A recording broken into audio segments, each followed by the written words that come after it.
how to use translate into this language on Google Chrome.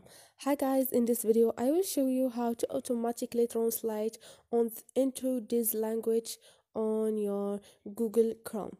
It's so easy and quick, so let's start. First thing, go to your Google Chrome. Now click on those 3 points up there and click on settings. Scroll down and click on language.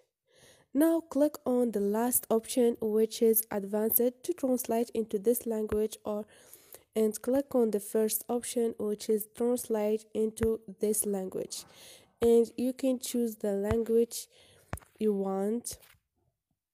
Just click on it and choose a specific language. So this is it, guys. Hope this video was helpful to you, and if you liked the video, don't forget to subscribe and like.